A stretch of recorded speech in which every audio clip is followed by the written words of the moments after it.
We started our time in Manhattan off with breakfast in the financial district. I had a sandwich and some lemonade. I always had to get something sweet to drink because the water in New York tastes like straight up chlorine and I cannot drink that. Then we walked by the 9/11 Memorial and World Trade Center and I got some more to drink. We walked around the Empire State Building, which I still cannot believe is this massive. Later we had a little snack break. I had a lemon bar, which was really yummy, and again some orange juice.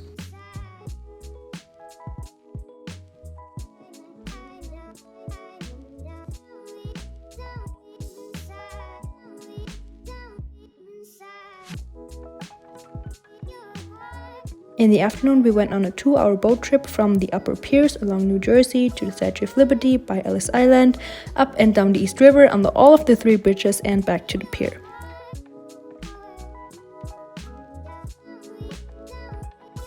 Then we walked back into the city on Highland Park. At this point we were drenched in sweat because it was insanely hot.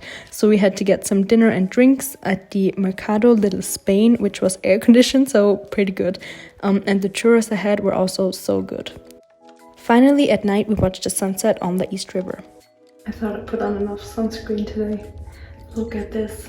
It's crazy. Also I'm burnt like up here on my head. That's gonna hurt real bad.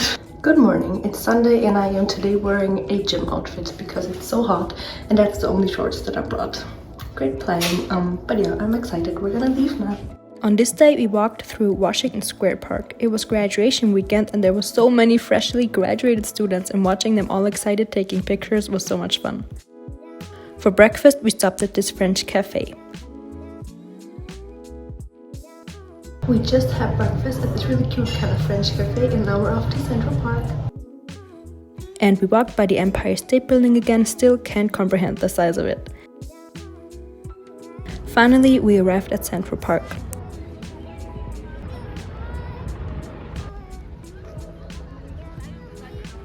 Then we ate lunch at Applebee's on Times Square. And then we went shopping, but I didn't get anything just yet. As our last activity, we went to Summit 1 Vanderbilt Observatory. The elevator up there was crazy to start off with. And then we had 3 stories of absolutely amazing views and cool experiences. Being this high up felt so surreal to me, but it was so beautiful up there.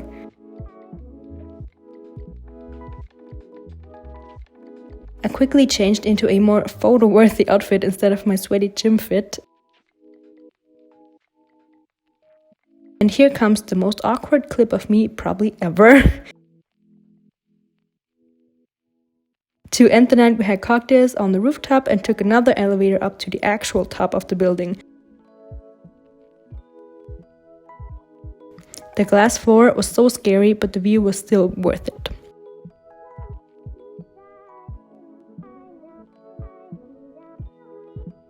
On our very last day, we went to Soho for breakfast at this place called Pink Coffee.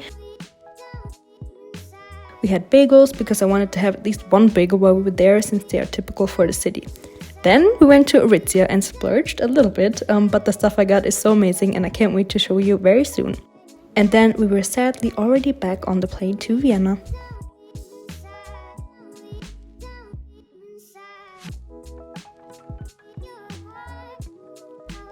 Hey guys, I am back. It's a couple days later. Please don't mind the mess in the background. I'm still in the process of unpacking everything. But I thought I would share some of my kind of, tips and things that I will definitely keep in mind on my next trip to New York / America in general with you. I hope that was a full sentence. So yeah, let's just start with New York in general, the things that we did and kind of like, nutrition-wise, food-wise, public transport and stuff. The subway is surprisingly pretty cheap. Like one way ticket costs $3 and you can like ride as long as you want. And for example in Coney Island you could almost use that kind of as like a sightseeing tour because the subway is above ground there. So yeah, public transport, especially subway, is not as expensive as I thought. So that's a plus. Then let's get right into one of the negatives. You already heard it in the vlog. The water in New York tastes absolutely it tastes like pool water, like you're drinking pretty much like pure chlorine. So you definitely need to keep in mind that you need to buy a lot of bottled water, or I don't know, lemonade, iced tea, whatever you want to have instead of water, because I could not drink the tap water there. It does not taste very good. I don't know how this is like in the rest of America. I was a foreign exchange student when I was like 16, I think.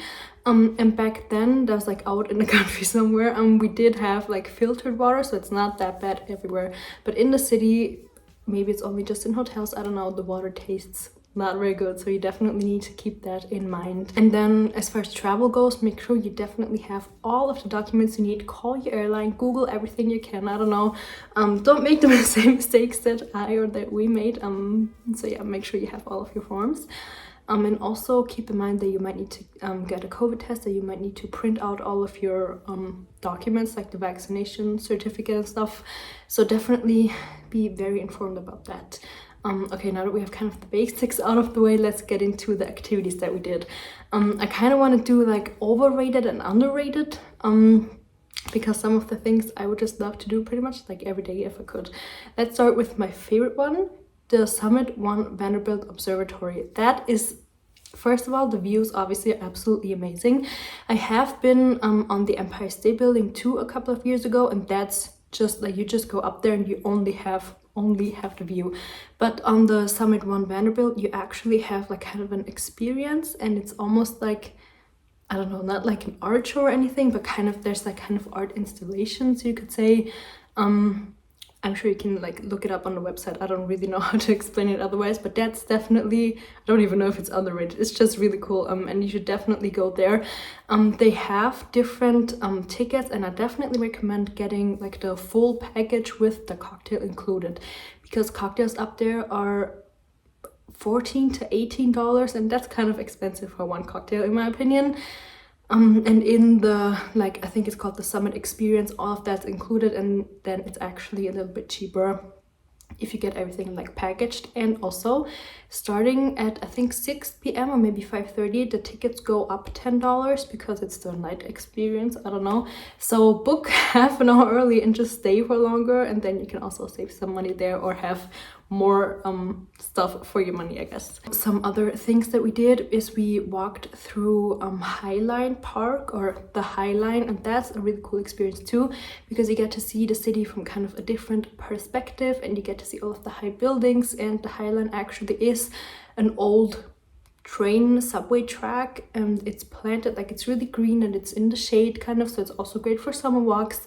There's a lot of bars like right below, so you can always go down and have something to drink or to eat, so that's definitely really cool. I really enjoyed that. And then as far as probably the most touristy thing ever goes, the Statue of Liberty and Ellis Island. You can take a ferry that takes you directly onto like the island and to go to the Statue of Liberty, or you can also take a boat that kind of just goes up and down the Hudson River, up and down the East River, and by the Statue of Liberty. And in my opinion, that's enough. Like, I've been on Ellis Island and at the Statue of Liberty, and if you don't want to go up there, I think just driving by with the boat is fine because you can actually see it better from further away, because it is so big that you can't really see it better anyways if you're like right underneath it.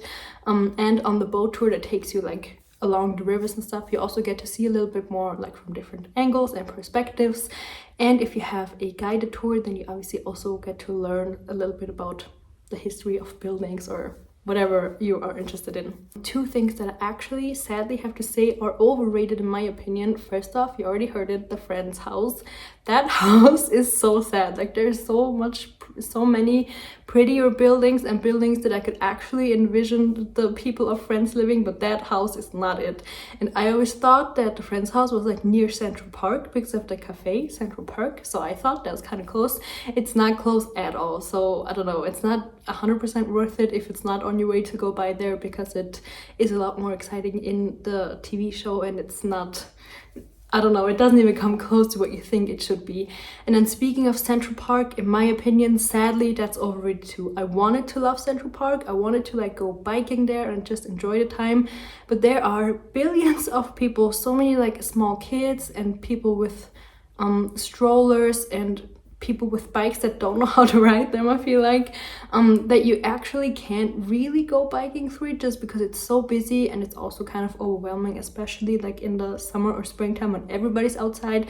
There's just so many people that I think choosing a park like Highline or maybe Little Island even would probably be more relaxing if you're going for that than Central Park. And last but not least, one of my favorite tips. We all think about Manhattan when we think about New York, but I think Brooklyn is such a cool part of New York, and we actually stayed in Brooklyn for the first 3 nights of our trip, and I really recommend that, splitting up like your stay, because you get to see the city from such a different perspective, and Brooklyn has just such a different vibe to it. Like the buildings are so much lower, there's all of these buildings with the fire escapes and the little balconies and like the brick buildings, you know. And also so many like cute little bars and restaurants and coffee shops in Brooklyn. Is just, it's very different from like New York City, like Manhattan. So I would definitely recommend also staying there, and then you can also visit places like Coney Island, where we also went to the New York aquarium. That was also really fun. If you go there during the weekdays, like earlier in the day, then there's not a lot of people there, and then you can actually enjoy everything and let everything soak in, watch the animals for as long as you want. So that's also really a cool experience. Coney Island obviously is really cool too. In the summer there's a ton of people there, but in the spring, since the water is a little bit colder there, there's actually not that many people, and that's also really, really cool. And as I've mentioned, you can take the subway there. It kind of takes you above ground through Brooklyn, and that's also a really cool thing that you can do. And that's everything from my tips and tricks and travel things that I wanted to tell you. If you have any other questions that I can help answer, please feel free to leave them down below and I'll be happy to answer them. And I also actually have 2 new trips planned. One I'm telling you in my next vlog actually, and the other one I want to keep a secret until it's actually like almost there, because I'm not entirely sure yet if I can actually do it, but I'm like 95% sure. So subscribe if you don't want to miss out on that. Yeah, see you soon.